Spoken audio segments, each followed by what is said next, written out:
telón de fondo este acuerdo popular de los partidos políticos y el gobierno federal, pues para el conjunto de reformas que están en curso, más lo que venga. En términos políticos, ¿qué ha significado esta figura del Pacto por México? Tú dices, ¿usaste la palabra anulación del Congreso o te entendí mal? No, un gran control del Congreso para legislar. Control del Congreso. Bueno, ¿cómo le llamas tú? Bueno, yo creo que en efecto el mensaje de Peña Nieto hizo énfasis en un pacto por México y todo se fue sujetando a los consensos que se han generado en la mesa del Pacto por México.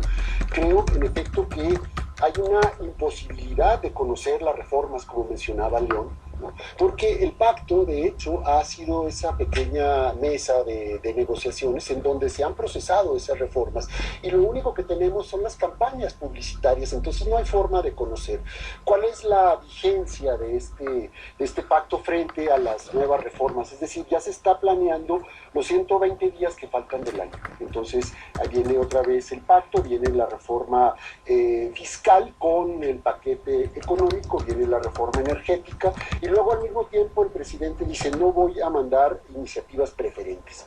Pero ahí están las iniciativas ya que son súper preferentes, digamos, que van a ocupar la agenda de los próximos días y semanas del Congreso. Y entonces yo creo que en efecto lo que están tratando de ver aquí en la gran pregunta es, ¿va a permanecer el pacto? Es decir, la izquierda dentro del pacto, esa izquierda que está ahí va a continuar dentro del pacto, porque todo lleva a pensar, ahorita se está diciendo calma, vamos amarrando las cosas, porque se hace la reforma constitucional y luego se tardan meses en sacar las reformas secundarias, ¿no? Y en las reformas secundarias pues está todo el meollo del asunto. Ahorita comentábamos, por ejemplo, telecomunicaciones, viene la reforma secundaria que es muy importante, vienen los nombramientos para el instituto y las primeras señas de los nombramientos pues es gente que muchos de ellos, como dijo la Medi, no cumplen los requisitos de ley. Entonces pues sí es muy reformador el ánimo y la coalición, pero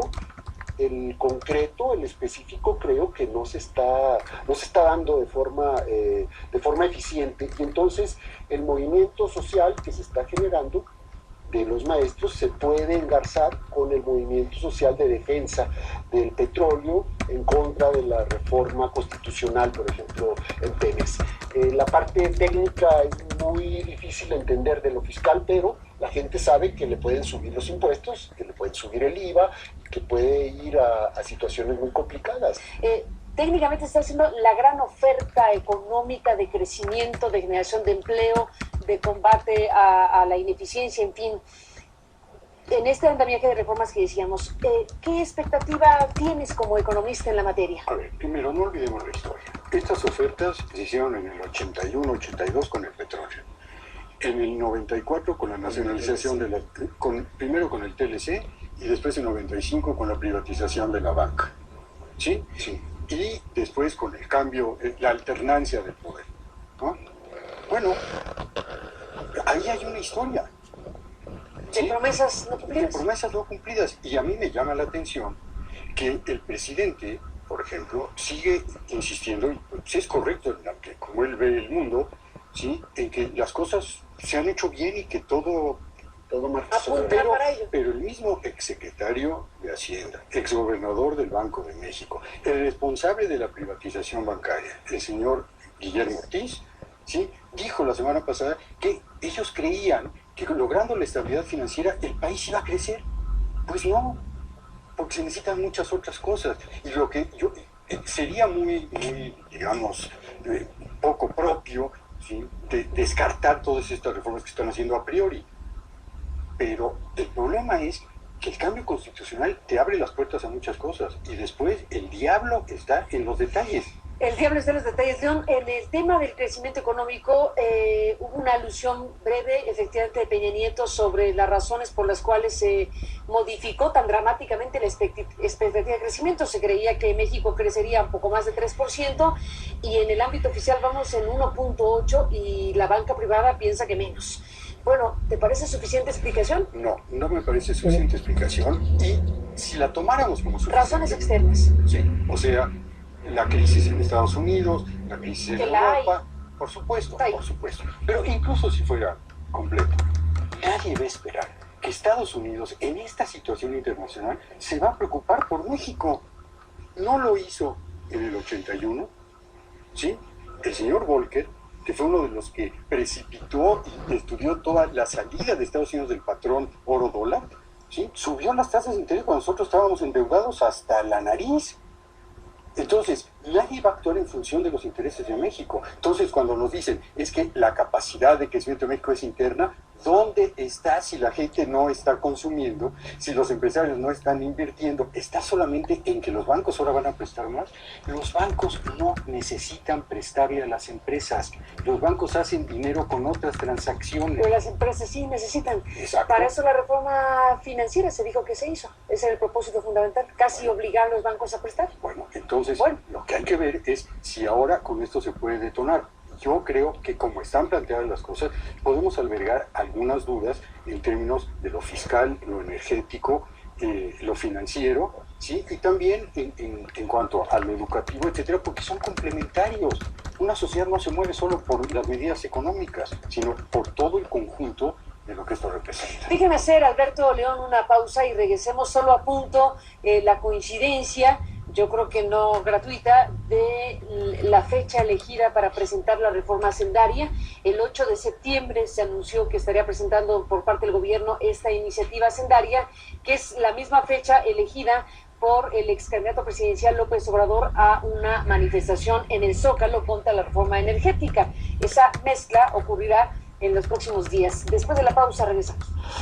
Sin embargo, somos conscientes de que aún faltan pasos importantes para alcanzar un México próspero. No podemos conformarnos con un crecimiento como el que tuvimos en el primer semestre de este año. El entorno exterior frenó nuestro ritmo de crecimiento, pero la oportunidad de acelerar nuestra economía está dentro del país, está en las decisiones que tomemos como nación.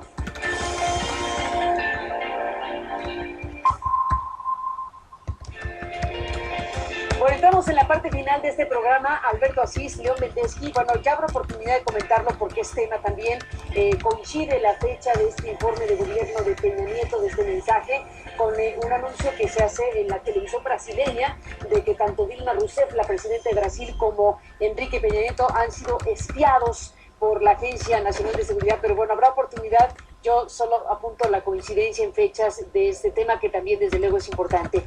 Pero bueno, Alberto León, nos quedamos aquí con varias cuestiones abiertas. Una de ellas, la que comentabas en el corte, y te pido la retomemos para el aire, Alberto, que tiene que ver con la representatividad y la alusión de las minorías y las mayorías en parte del discurso político de Peña Nieto de hoy. Sí, creo que ahí hay una contradicción muy interesante de analizar, porque el presidente hablaba de que había que respetar a las mayorías, esto supuestamente hablándole a los disidentes, ¿no? Los disidentes son la minoría, pero si tú observabas un poco quién estaba ahí frente al presidente Peña Nieto y cuál era la composición, ¿no?, de los invitados de lujo al mensaje, bueno, pues en efecto esa es la minoría, es una minoría de élites en donde tienes una representación muy pequeña de la sociedad, ¿no? O sea, más bien la sociedad, la mayoría está afuera y está demandando otra serie de situaciones. Ellos piensan que la democracia madura y la representación que ellos tienen es suficiente para hacer los cambios que vienen, y no están incorporando, creo yo, a todas esas minorías, porque ellos también son importantes y son una minoría que está decidida a cambiar el país. En suma, yo creo que dicen tolerancia, consenso, prudencia por una parte, vámonos despacito, vamos haciendo cada reforma como debe ser, y por el otro, ellos dicen, es el momento, es la prisa, hay que usar todos los recursos del Estado para sacar adelante las reformas. Creo que hay dos situaciones ahí enfrentadas.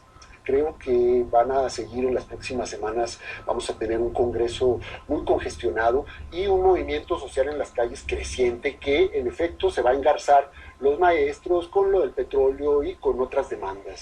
Pues, León Bendesky, ¿con qué despides este programa? Fíjate que uno de los asuntos que me llamó la atención es que aún reconociendo que la economía ha crecido mucho, muy por debajo, no se habla necesariamente de los estímulos que existen en la parte de política económica y política social para ir recomponiendo el mercado laboral. 60% de la población económicamente activa está en la informalidad y estas reformas no necesariamente van a formalizar a esos trabajadores porque incluso los formales están desempleados. O sea, se está creando mucho menos empleo del necesario en el país. Entonces, me parece que, insisto, en la visión que nos dieron hoy del país, faltan muchos elementos integradores que tienen que ver con asuntos que van mucho más allá de las cifras y que tienen que ver, el presidente usó términos muy interesantes, la cohesión social, por ejemplo. ¿Cómo se entiende la cohesión social? Hoy México no es un país cohesionado y creo que ahí hay un gran debate. León Mendesky, gracias por estar aquí Placer, para gracias. conversar sobre estos temas. Alberto Asís, gracias por estar aquí. A los dos, gracias por estar en este programa y poner sus reflexiones y análisis pues a consideración del público, a quien le agradezco que haya estado con nosotros esta noche. Gracias, y también.